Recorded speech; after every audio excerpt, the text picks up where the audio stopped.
Vamos a referirnos ahora al sector energético como un sector que genera externalidades. Sector energético, como ya comenté, tiene muchas bondades, pero tiene también su lado oscuro. Una de las principales fuentes de contaminación atmosférica es la combustión de hidrocarburos. De hecho, son los vehículos los que son las principales fuentes de contaminación del aire en las ciudades, en las zonas metropolitanas, pero también las plantas generadoras de electricidad consumen fundamentalmente combustorio y carbón. La menor parte de ellas funcionan con gas natural y a veces tenemos algunas de ciclo combinado. Por otra parte, en las etapas de construcción de proyectos, de otras actividades, ya sea de hidrocarburos o de electricidad, se generan grandes impactos ambientales. Por ejemplo, tender una línea de alta tensión para transmitir electricidad desde una planta generadora hasta una ciudad o a una terminal transformadora implica necesariamente el cambio del uso del suelo sobre el derecho de vía en donde se tiende esta línea de electricidad. Lo mismo podemos decir de un gasoducto, pero imagínense además la actividad exploradora de hidrocarburos o la extractora o los riesgos que genera, por ejemplo, la exploración y explotación en el océano. De hecho, el sector energético ha sido la causa de los accidentes más graves de carácter ambiental de que se tiene registro en la historia de México. Por ejemplo, la explosión del pozo Listoc en el Golfo de México en 1979, la explosión de San Juanico en el Estado de México en 1984, la explosión del sector Reforma en Guadalajara en 1992 y el riesgo latente que genera la operación de la planta Laguna Verde en Veracruz. Son las partes oscuras de este sector energético tan bondadoso. Pero además de eso, el sector energético también genera grandes impactos sociales. Se da una batalla aquí entre el uso de suelo para actividades relacionadas con el sector energético y el uso de suelo para otros fines como la conservación o la agricultura, simplemente. Casi siempre un proyecto energético implica el desplazamiento de comunidades indígenas que habitan en el lugar donde el proyecto se quiere desarrollar y eso da lugar a conflictos de carácter social. Frente a esto, ¿qué dice nuestra Constitución y nuestra legislación? Bueno, nuestra Constitución tiene una serie de principios rectores de la política energética, pero todos ellos van enfocados fundamentalmente a un tema, el tema de quién es dueño de los recursos naturales a partir de los cuales se genera esta energía que consumimos.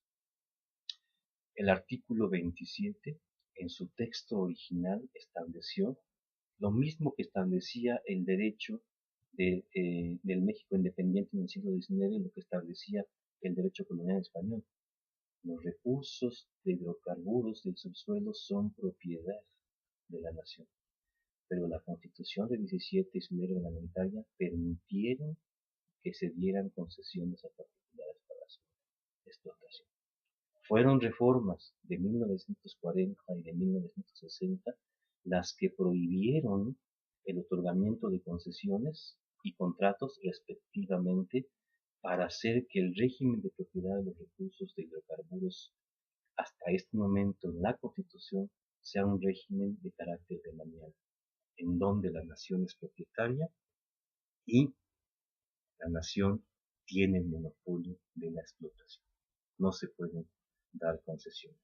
En muchos países del mundo esto es similar, simplemente que se permite, se declara la propiedad pública de los hidrocarburos, pero se permiten las concesiones como lo hizo México en el siglo XIX. No hay nada novedoso. La reforma que propone el PAN por una parte, la que propone el PRI, dicen exactamente lo mismo. El petróleo sigue siendo de la nación, solo que el PAN pide que se den concesiones y el PRI lo que propone es que no se den concesiones sino contratos. Pero ambos mantienen el mismo régimen de propiedad configurado por las reformas de 1940 y de 1960.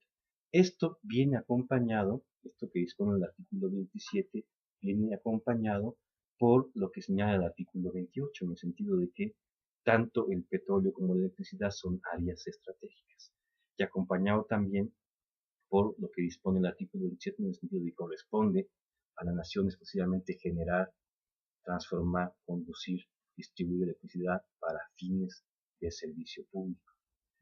Pero como ven, la Constitución se enfoca en la parte energética exclusivamente a temas de quién es el propietario, sin importar las implicaciones ambientales. Sin embargo, a nivel internacional se han definido una serie de principios en esta materia. Por ejemplo, el principio de seguridad energética, es decir, la generación de energía debe ser suficiente para brindar una satisfacción adecuada a la demanda existente, acceso a los mercados energéticos, que la gente puede escoger entre diversos prestadores de estos servicios o oferentes de estos bienes y servicios, el principio de la colaboración en materia energética entre países, el uso eficiente de la energía y la producción de energía limpia. Estos principios, desafortunadamente, no están contemplados hoy en día en nuestra Constitución. Cualquier reforma que se proponga, cualquier modificación de la Constitución debería incluir necesariamente estos principios.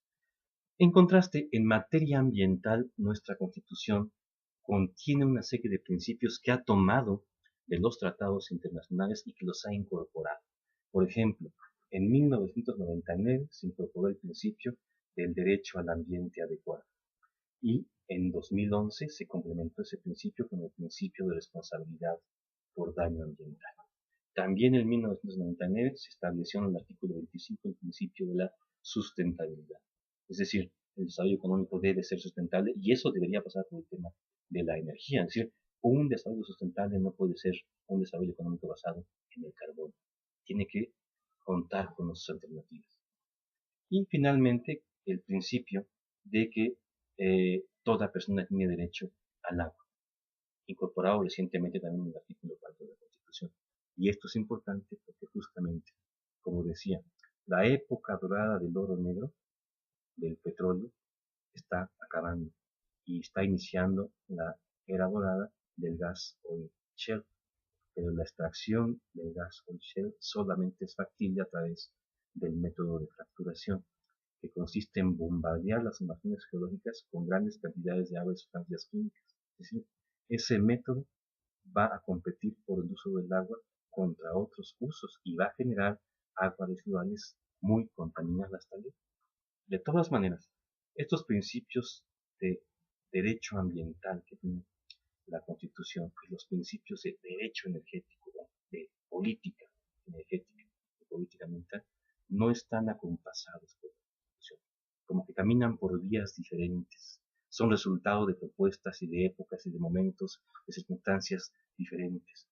Una reforma ambiental energética o una reforma energética que presuma de ser ambiental y sustentable pasaría por incluir en la Constitución ese vínculo que debe existir entre desarrollo económico, energía para el desarrollo y conservación del ambiente. Y ese es también, compañeros, un tema pendiente que se deja desafortunadamente a la legislación secundaria, pero allí también observamos este divorcio.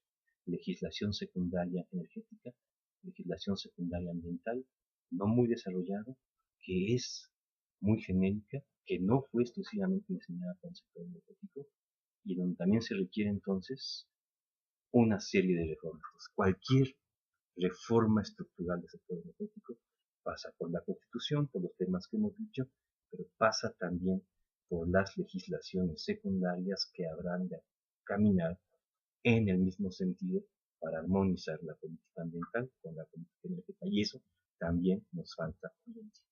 En el siguiente video vamos a continuar con estas cuestiones. Muchas gracias.